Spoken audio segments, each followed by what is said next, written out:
അസ്സലാമു അലൈക്കും വറഹ്മത്തുള്ളാഹി വബറകാതുഹു. വിശുദ്ധ നബി സ്വല്ലല്ലാഹു അലൈഹി വസല്ലം പറയുമായിരുന്നു, മൻ സ്വമ റമദാന ഈമാനൻ വഹ്തിസാബൻ ഗുഫിറ ലഹു മാ തഖദ്ദമ മിൻ ദംബിഹി.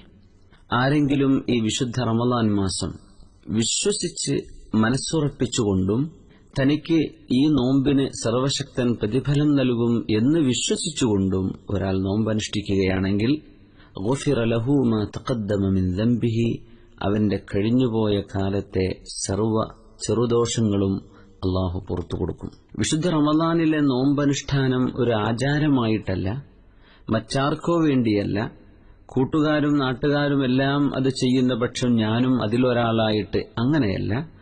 ഈമാനൻ വഹ്തിസാബൻ, അള്ളാഹുവിൽ വിശ്വസിച്ചുകൊണ്ടും ഇത് എന്നോട് ചെയ്യാൻ അവൻ അനുവർത്തിച്ച ഒരു കർമ്മമാണല്ലോ, അതുകൊണ്ട് ഞാൻ ചെയ്യുന്നു.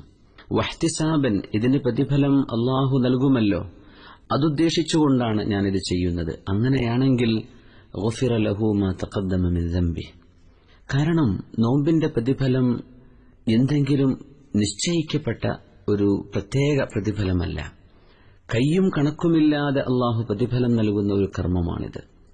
ഖാല റസൂലുള്ളാഹി സ്വല്ലല്ലാഹു അലൈഹി വസല്ലം, വിശുദ്ധ പ്രവാചകർ തിരുമേനി പറഞ്ഞിട്ടുണ്ട്, ഖാല അല്ലാഹു തആല, അല്ലാഹു പറയുന്നുത്രേ, കുല്ലു അമലി ബിനി ആദമ ലഹ്, എല്ലാ കർമ്മങ്ങളും മനുഷ്യൻ ചെയ്യുന്നത് അത് അവനായിട്ടുള്ളതാണ്, ഇല്ല സൗം, നോമ്പൊഴികെ, ഫഇന്നഹു ലീ വഅന അജ്സി ബിഹി, അത് എനിക്കുള്ളതാണ്, ഞാനാണതിന് പ്രതിഫലം നൽകുന്നത്. എന്നെ ഓർത്തുകൊണ്ടും എനിക്ക് വേണ്ടിയും മറ്റൊരാളും അറിയാതെ ചെയ്യുന്ന ഒരു കർമ്മമാണ് നോമ്പനുഷ്ഠാനം. അതുകൊണ്ട് അതിന്റെ പ്രതിഫലം അള്ളാഹു എത്ര എന്ന് പറഞ്ഞില്ല, അത് എന്റേതാണ്, അതിന് ഞാൻ കൊടുക്കും എന്ന ഏറ്റവും മനോഹരമായ ഒരു പ്രഖ്യാപനം വിശുദ്ധ ഹദീസിൽ കാണാൻ കഴിയും. ഈ നോമ്പ് നാളെ പരലോകത്തേക്ക് വരുമ്പോൾ നമുക്ക് ശുപാർശ ചെയ്യും എന്ന് തിരുമേനി സ്വല്ലല്ലാഹു അലൈഹി വസല്ലം. ഖാല റസൂലുള്ളാഹി സ്വല്ലല്ലാഹു അലൈഹി വസല്ലം, അസ്സിയാമു വൽ ഖുർആനു യശ്ഫഅാനി ലിൽ അബ്ദി യൗമൽ ഖിയാമ. വിശുദ്ധ ഖുർആനും നോമ്പനുഷ്ഠാനവും ഒരടിമയ്ക്ക് നാളെ പരലോകത്തേക്ക് വരുമ്പോൾ ശുപാർശ ചെയ്യും എന്ന് തിരുമേനി സ്വല്ലല്ലാഹു അലൈഹി വസല്ലം. വിശുദ്ധ ഖുർആൻ പറയുമത്രേ, അല്ലാഹുവേ, ഈ മനുഷ്യനെ നീ നരകത്തിലേക്ക് അയക്കരുത്. എന്നെ കയ്യിലെടുത്ത് എന്നെ ഓതിയും എന്നെ പഠിച്ചും സമയം ചെലവഴിച്ച ആളാണ്.